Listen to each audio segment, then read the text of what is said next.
This is a Sinical Magazine podcast with Danny Stygion. This is episode number 2. Welcome to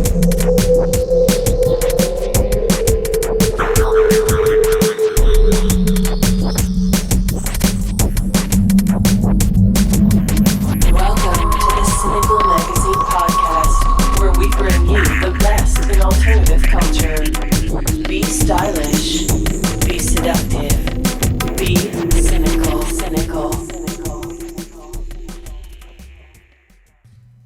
Welcome to the second episode of the Sinical Magazine podcast. My name is Danny Stygion, and I'm the publisher of Sinical. Today's guest is Chas Ray Krider. He's a Columbus, Ohio-based photographer. There are 3 books that have been published dedicated to his work. He's appeared in our magazine several times, and he's highly respected in the scene. He's also one of my favorite photographers. So let's jump into it. Welcome to the Sinical Magazine podcast, Chas. Thanks for taking the time to do this. My pleasure. First, can you tell us a little bit about how you got started with fetish photography? Yeah, I started out as a street photographer. And over the years, I always found myself gravitating towards the sexy parts of town, images that were sexy, store windows, mannequins and panties and garters and that sort of thing. After a number of years on the street, I moved into working in a studio space, and there I did all the genres too. Still life, portraits, conceptual images, and again there was always sort of an undertow of erotic elements in my work. And one day I just said, I'm just going to go for it and make these images that I have in my imagination, and that's how I got started. And how did the motel fetish project get started? Really, I usually start, when I make a photograph, I start from the background and work towards the foreground. And if I'm going to shoot the body in a studio, I don't want to shoot it on a seamless background. I'm not making body forms and abstractions. I want to put the figure into a context that everyone is familiar with, and a room interior seem to fit that bill. And motels have that classic American icon of a place where people rendezvous. So anyway, motel fetish is really kind of a narrative, and it takes place in a motel. It just seemed the background was right, and then once I'm satisfied with the background, anything can happen and play out in the foreground. So I'm very happy with the space, and then we just sort of invent or see where we can take it. So the background is the most important part, or the starting point? It is the starting point, yeah. Like I'll build a set and I'll stare at it and look at it and rearrange it, and once it's right, then when my model arrives, anything can go. She can sit on the chair, she can sit on the floor, stand on the furniture, whatever. So I can completely forget about the background, the set, and then concentrate on making a specific or particular kind of image. And do you shoot at a studio, or have you shot at motels on location? Occasionally I'll go out on location, but mainly I shoot in studio. I have to confess that my whole thing is a fake. I build these sets. I frequent the thrift stores. I pick up lamps. I pick up curtains. Occasionally I'll find some rugs, some furniture, and I just keep them rotating. I'll paint the walls, paint the sets. Try to keep it fresh. Occasionally I'll go out to a motel. But generally, they've all been remodeled in the 80s and 90s, or they're too contemporary. There's no color, no texture. I can build that into my set. So studio, it's more comfortable there. Yeah, your settings always look great. Thank you. I don't try to, the sets aren't really about recreating the past. You know, there's a nod to the past. You know, there might be some shag carpet, a '60s lamp, a '70s chair. It's a time warp. I'm not trying to make it too pat of any particular era.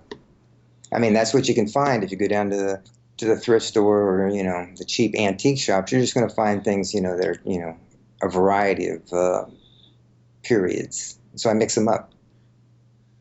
Can you talk a little bit about your equipment, camera equipment, and lighting? I'm a pretty lo-fi kind of guy. When I did the motel work, that was all done on film, and at that time I was using a Hasselblad, and I think I had 3 lenses, an 80, a 50, and a 60, and it was all shot on color negative. If I can say this, the motel fetish was what I consider an amateur aesthetic, meaning if a guy who wasn't a photographer went into a room with a woman and wanted to take her photograph, what's the first thing he would do? And the first thing he would do was buy the wrong film. That means he'd go down to the store, he'd buy some daylight film, he'd go in, put her next to a lamp, which is tungsten, and the image would turn out all red and yellow and wrong. So that was my premise, is that I was using this amateur aesthetic.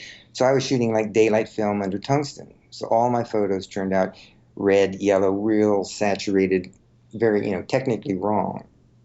But it gave me the, you know, a look that seemed more believable than trying to make it really, you know, technically correct.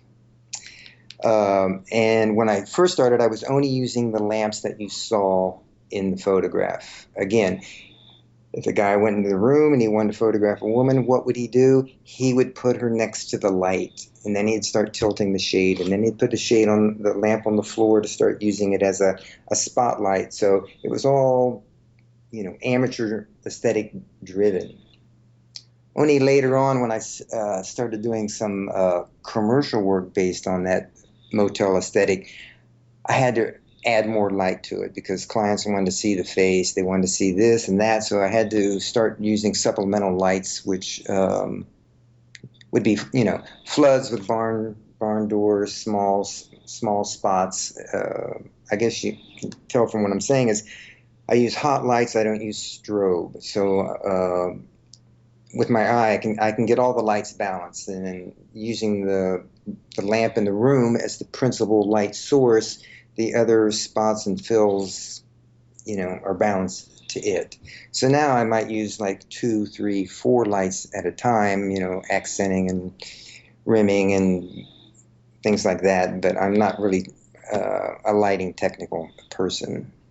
I can use strobe. I've used strobe. I know how to make that work too, but I can't get that kind of you know, ambient, believable lighting if I'm using strobe. But now I'm shooting digital, and I'm using the same process, same kind of lighting thing. It's a little more tricky. You know, the digital thing tends to highlights want to blow out a little more easier, and it's hard to get the detail in the shadows. But that's it. It's real simple. It's just you know, a few floods and reflectors and a lamp and a dark room. In the beginning, did you have any influences, photographers or movies? You know, how can you not have influences and, you know, photographers and film? Photographically speaking, I would say, you know, my work really gets started in the late '70s, and at that time I was completely in the Ralph Gibson School of Photography. I was a street photographer, so his work was primary. In that, what I learned from Gibson was how to compose an image using the fewest number of elements. His work is really pretty minimal. Also, there's always a touch of surrealism in his work, and eroticism. So his first 3 books, what were they? The Somnambulist, Deja Vu, and Days at Sea. Those were like my little mini Bibles that I studied. And then there's always Helmut Newton. I was looking at Helmut Newton in the late 70s and early 80s. What I get from Helmut Newton is he was showing us a complete world and how his world worked. It was a worldview. So when I got to the motel fetish, I too was like showing a world, a cheap, low rent world, but still a world none the same. And then lighting, I've always been like the work of Irving Penn, his studio lighting. He's a genius. So Yeah, he's great. Pardon? Yeah, he's great. Yeah, I studied, his lighting, how he did it. I was, he's really great. I think those three are pretty in there. But then you look at everybody, you study everything. I liked Paul Outerbridge. I consider him like the first, sexual psychological photographer. The thing is, you look at, you have your influences, and then one day you forget about them, and you just do your work. So they're in there rolling around, but I don't try to, you don't emulate them or think too much about them after a period of time. So hopefully I've, Well, your work definitely has a signature look to it these days. So. Thank you. Yeah. Again, it's based on those kind of guys' work. Film, I'm really interested in film noir. I'm interested in Alfred Hitchcock. I watch a lot of the Turner classic movies. I study all of that stuff. And having come of age in the late 60s or late 50s and early 60s, Technicolor is in the back. I grew up with Technicolor, and I think there's my work has a very Technicolor feel to it. It's kind of rich and saturated, and that's not intentional. I just think that it's ingrained in me because that's how I saw color, in my formative years. What was the process like for your first books? The first book, the Motel Fetish book, that was a combination of I had a vision, but I was naive and I was lucky, that was Motel Fetish photography actually begins in 1996. Tashin had just come to America, and he started putting out a few sexy books. He put out the Eric Kroll Fetish Girls book. And I saw that, and I thought, hey, well, this Tashin guy, he's going to want to publish my work. Well, that's the naive part. No. I sent him my work, and I got rejected. But what I sent him was, about 100 pictures. And it was rejected. But I was onto something, so I kept working. And after a couple of years, I started having work published in, there's a Taboo magazine out there in LA that's a Larry Flint publication. A friend of mine works there. She knew of my work, and she said, oh, we'll run some of that Motel Fetish imagery you have, which was surprising because Taboo is a pretty hard magazine, and Motel Fetish is not that explicit. But she ran it, and lo and behold, people started calling me from around the world. In other words, there's people in high places looking in low places interested in art. And I had some people in London call me. I did some interviews. I started getting some play in magazines. And then one day, Eric Kroll calls me and says, hey, I've seen your work. I think it would be a good book. I'll show it to Tashin. And I said, well, Tashin's already turned me down. He said, well, maybe, when I talk to him, he'll look at it differently. Well, he did look at it, and he turned it down a second time. That was okay. I kept working.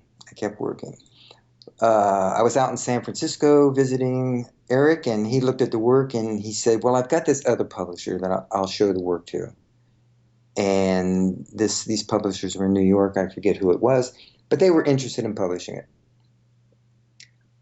Well, Eric goes to Tash and said, "Hey, these people want to do Krider's book. Maybe you should do it now." And on the third try, Tash said, "Okay, he would do it." Well, the point of the story is here. When I showed the work to Tashin the first time out, I had 100 images. By the time it got around 5 years later, showing it to him a third time, I had over 2,000 images Oh, wow. that were printable. So what happened is the work matured over time, and there were 2,000 images that then you could edit down to a solid, 200, 250, or whatever one would need it. So that's how that all came about. There was a lot of rejection, but I kept going, and I got lucky. It just worked out. The timing was right after a period of several years. Oh, that's great that it happened. Yeah. Your last book was with Goliath. How did that come about? Again, a matter of luck. I had been in communication with them off and on over the years because they do compilations and different thematic books, and I think I might have written them at one point just saying, "Hey, if you do a project and you think my work is right, put me in the mix." That's about it. And then just out of the blue, they said, "Hey, we got some projects that we think you might fit into," and I said, "Great." I go, "Would this be one of your compilations, or would this be a solo?" And they went with a solo. So it was luck, but yet I did the Taschen book. I did a second book that was published in Paris. So I got this track record, or my work is fairly visible if you're looking for it. So and believe me, I've got a database and a library of images that I could do, several more books without even shooting anything. So I have the work. Are there any publications or book publishers that you're working with? I sometimes see your images on covers of books from Europe. Yeah, that's I don't have any revenue streams. What I have are revenue trickles, and meaning little jobs come to me, and I've been working with a French publisher that mainly publishes erotic novels, and they have one specific writer that they wanted to give him a signature look, so they started putting my photographs on all of his books. And then they started using my photos on many of their erotic novels. They're little paperback pulp fiction things. We do about 12 books a year. There's not a lot of money in it, but it's really a great thing. I really enjoy seeing my photographs on these smutty little novels. The deal is they send me 2 copies of the book. I keep one for myself, and I always pass one on to the model. I think it helps keep the morale up if people are getting copies of the work that they're published in. Oh. And I've been doing this with them for about 10 years. And 5 years ago, I said, "Hey, does anybody in Europe want to do a book with me?" And they said they would do a book. Oh, okay. They don't normally do art books, but hey, they did it, and it turned out really, it's really nice. It's really rare because they only did a limited run of 3,000, and it had no American distribution, and it went out of print about 2007 or 8. So it's a pretty hard book to find. But it's the French, they like it really. They liked it explicit, and I had that work, and I wanted to get it in print, and so I think of it as my little small French art movie book. And what is the name of the publisher again? It's Le Madouzienne. Okay, and they're the ones that published Do Not Disturb? They did Do Not Disturb, yeah. Basically, like I said, they do literature and a novel, and they have their own store outlet in Paris. Which I visited at one time, and that was a very great moment because I walked in there and there were all my photographs on these books. It was like walking into the modern museum of Chas. It was it was nice. It was nice. That's cool. Yeah. And these days, do models approach you, or do you try and find a model you want to work with? I'm in a fortunate position right now that I have so many images. I'm not compelled to continuously shoot. If people do contact me, I shoot with about probably 50% of the people that contact me, only because I just don't have the need to generate the works. I mean, I have the psychological need to create the art. So, what I have going right now, there's like a couple of local models that I'll shoot with, a couple of times a month. I find that works out the best. If there's somebody I can work with, 10, 12, 15, 20 times, we get into a place where it's no longer a photographer and a model. It's two people trying to explore various ideas. It's just that photographer model paradigm breaks down. So I look for character. I look for people that have something going for them other than physical body. If they have other interests, if they're writers, or if they have, they make art themselves, then there's some room for collaboration. They can suggest ideas, and we go with that. Yeah. There's a lot of planning going to your shots, or is it kind of spontaneous once you have the set built? It's kind of ironic. It's neither spontaneous or there's there's not much planning. As I say, I'm completely bankrupt of any ideas, and I warn the models in advance that I have nothing, not one idea in my head. That's why that background is so important, in that if there's a set or something that's ready to go, we just get in front of it and we see where what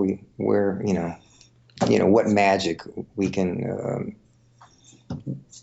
make happen.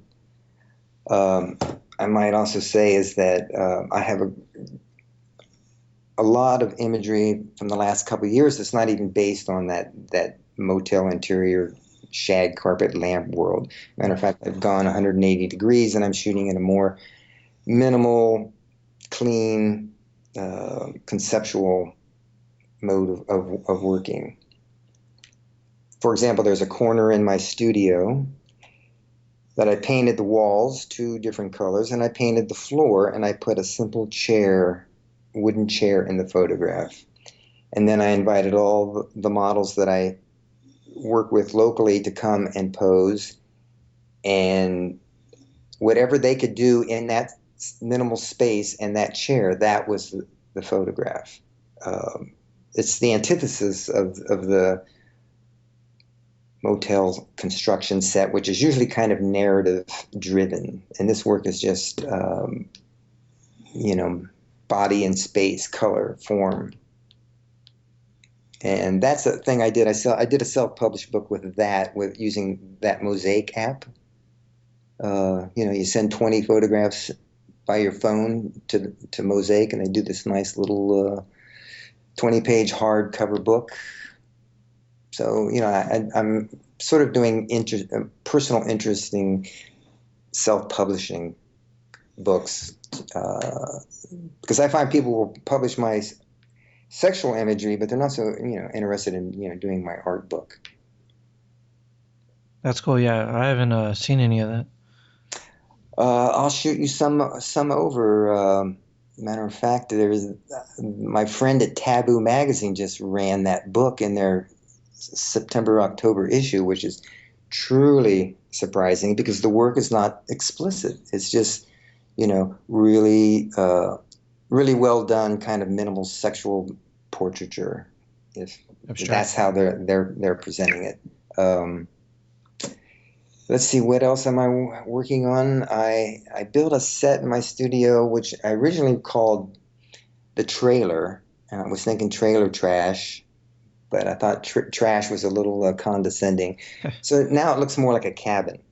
So it's got wood paneling, carpeting. I've got this car seat out of an old Buick, mid-century '70s Buick, and it's sitting in there. So it's that's the kind of the trashy part. And it's got velvet paintings. It's slightly kitschy, but again, that as a background, I can make anything happen with it. So I have I've worked with 20 different people in this little cabin trailer set, and that's enough material that could make a nice book too, on a specific theme look. So I'd like to try to pitch that to somebody, or maybe I'll end up doing it myself at some point. Yeah, that sounds interesting. Yeah, thanks. It is. It's pretty successful. Because again, I'm not I'm not trying to overdress people. I'm not trying to make it's not overly fetish per se, but it's like still women nude in their underwear, but wearing muscle car T-shirts, and just it's more of like a lo-fi, low profile, low life approach. Sounds cool. My final question is, do you have any other projects or galleries coming up that you'd like to mention?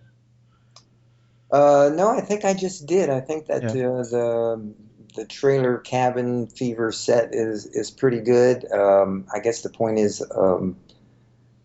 I'm trying to move away from the work that I've done in the past.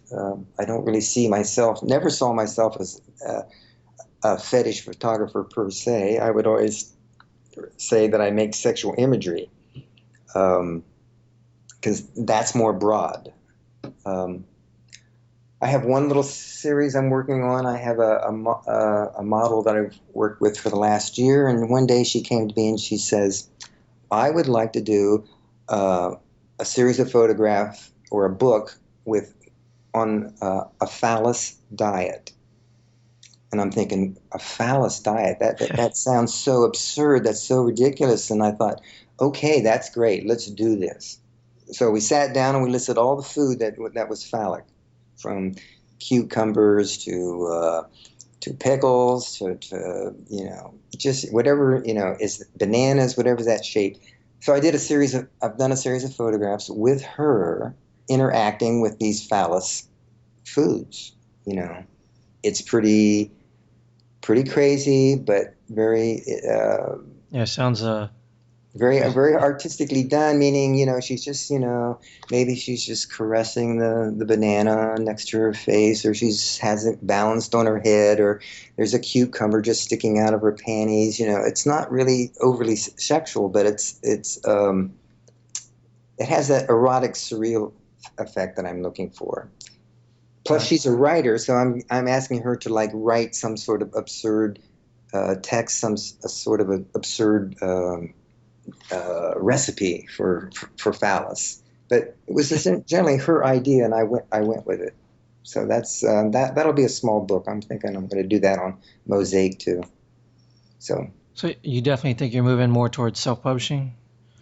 Can't be helped. I think I do these little self-publishing things mainly for the sake of the models. I mean, I think this book. This phallus book would be good for this model. I have another model coming that I'm going to review. Mainly, I could do small books specifically on individual models, and then they can use it for their own, promotional self, or their own, self-documentation, that sort of thing. In other words, I got to keep going forward. And if another book opportunity comes my way, well, then I'm ready. I have the material. But in the meantime, I gotta keep something happening on my own. Yeah. What are some sites that people can find your work? Well, I think the best places are, there's obviously the motelfetish.com, which doesn't get updated often. It's just sort of a portfolio online. I have my Tumblr, which is not under my name. It's under Ray Del Mar, Raydelmar. Is there a story behind that name? Or? Well, there is a story behind that name, and it gets in. It's mainly I'll post my most recent work there, and some of my more sexual work, but not my really explicit work. Here's what happened. I live across the street from a Catholic school, and they're on to me. So when I started posting under Ray Del Mar, it was just something to like slow down people that were like Googling me. Yeah. Okay. So it didn't really work out. I mean, if that Tumblr comes up if you Google my name, but for a couple of years it was just a means of like throwing people off the track. So, but that's where my more recent work can be seen. And then there's always my, I got to promote myself here on the ChasRayKrider.com, which is my online store where you can get the prints and the books and all of my accoutrements. So those are my outlets: my Tumblr, my online store, and my Motel Fetish website. Awesome. Yeah. I'll make sure to list all those sites on our show notes. I'd appreciate that. And thank you for taking the time to do this, Chas. I really appreciate it. You've always been one of my favorite photographers. I'm honored, and it's a privilege, and I'm glad that you're interested. I think your magazine is really quality all the way. Well done. I think you got good editorial eye. I appreciate that.